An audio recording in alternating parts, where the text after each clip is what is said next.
Assalamualaikum warahmatullahi wabarakatuh. Selamat datang di podcast program studi Doktor Ilmu Hukum Fakultas Hukum Universitas Jambi.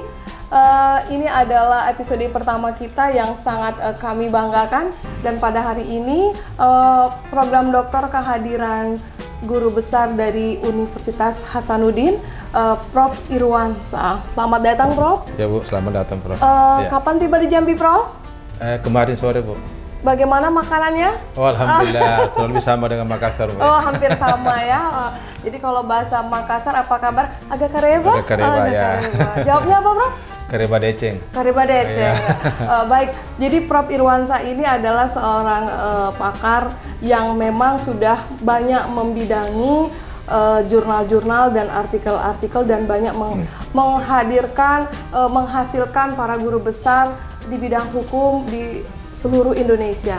Kali ini Prof kita ambil waktunya sedikit setelah tadi mengajar di kelas metodologi penelitian hukum. Oh ya, Prof, saya harus mengendorse dulu buku Prof yang bestseller di seluruh Indonesia. Bagi teman-teman sahabat DIH yang belum punya di seluruh Indonesia, kalau nggak punya buku ini berarti saudara belum keren. Judulnya Penelitian Hukum, Pilihan Metode dan Praktik Penulisan Artikel. Jadi ini adalah bestseller dan jadi buku pegangan di berbagai universitas, khususnya Fakultas Hukum di seluruh Indonesia. Baik, Prof.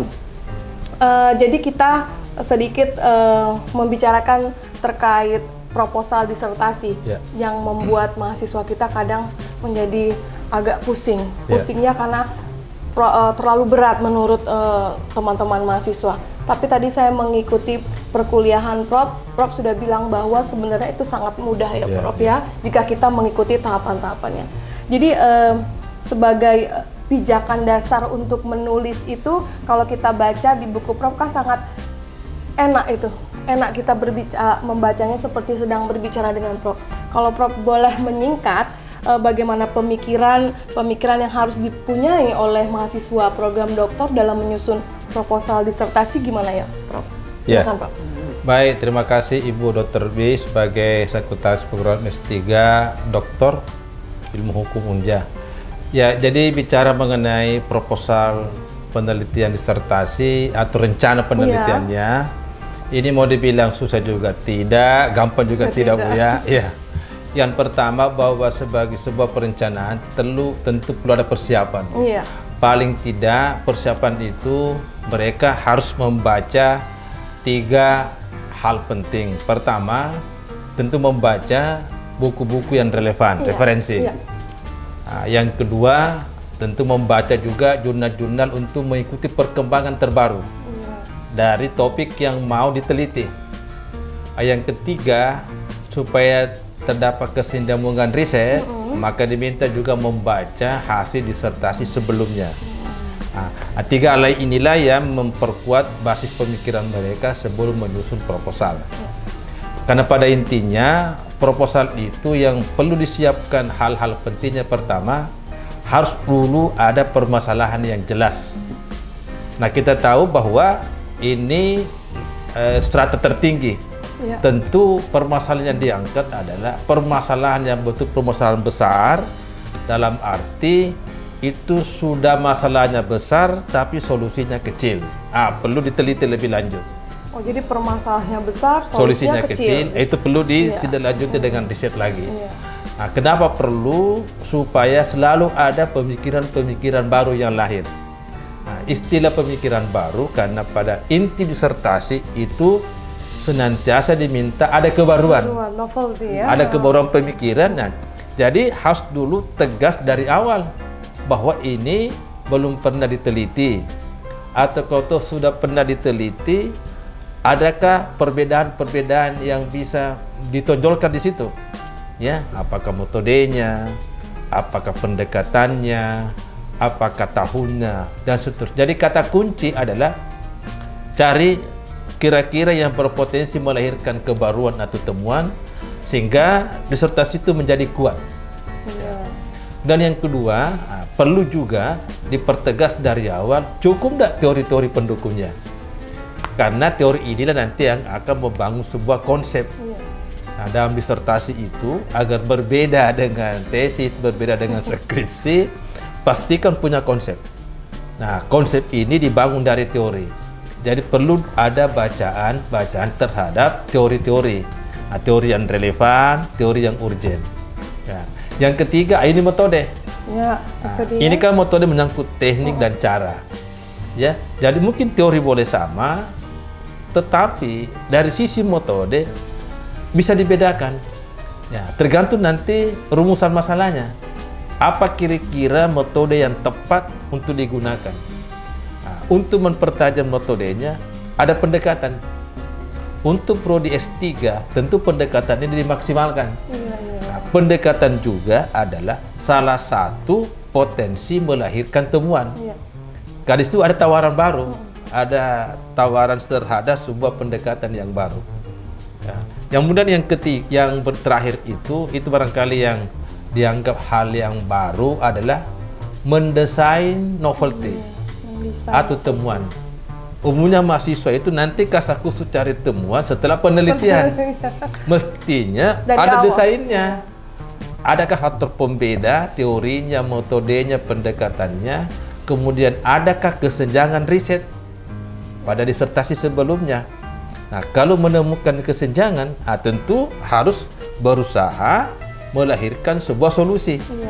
Jadi ada solusi terhadap kesenjangan itu, terhadap kelemahan itu, sehingga tegas novelty-nya karena sudah mampu memberikan solusi terhadap masalah.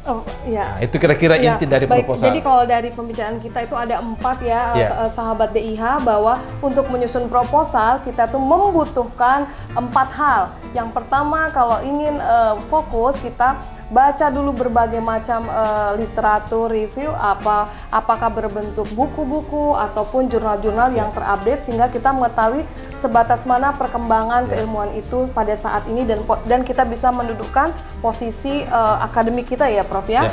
Kemudian yang kedua itu kita melihat apakah teori pendukung yang kita gunakan ya untuk nanti akhirnya kita melahirkan ataupun mengembangkan sebuah konsep.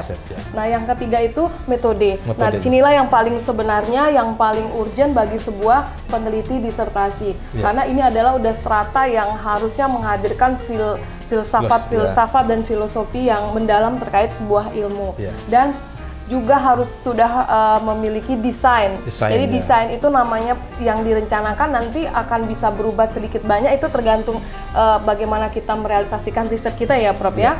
Artinya teman-teman sahabat DIH untuk menyusun proposal kita perlu berarti menyiapkan satu alur pikir ya Prof ya. Itu sangat penting menurut saya. Jadi kita punya peta jalan, baik itu penelitian yang telah dilakukan orang ataupun penelitian terhadap riset yang akan kita lakukan ya gitu ya Prof ya.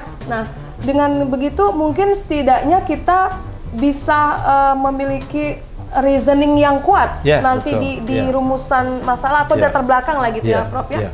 Gimana Prof kalau kita memberikan masukan lah bagi teman-teman pendengar sahabat DIH terkait reasoning apa sih yang saat ini yang urgent untuk ada di dalam sebuah background persoalan? Kan pertanyaan begini Bu ya, untuk apa kita membaca disertasi sebelumnya? Paling tidak yang pertama untuk mencegah duplikasi, mencegah plagiasi, dan untuk menjaga kesinambungan riset, dan yang keempat di mana posisi riset Anda. Karena itu bacaan terhadap riset itu bisa memperkuat latar belakang masalah. Di mana kesenjangannya dan apa tawaran solusinya. Kemudian masuk di keaslian penelitian. Nah, itu untuk mendudukan apa sesungguhnya persamaan dan perbedaan, apa kelebihan dan kelemahan disertasi yang dulu. Nah, kelebihannya itu akan digunakan kembali sebagai bagian dari konsep. Nah, kelemahannya itu lebih mau diatasi.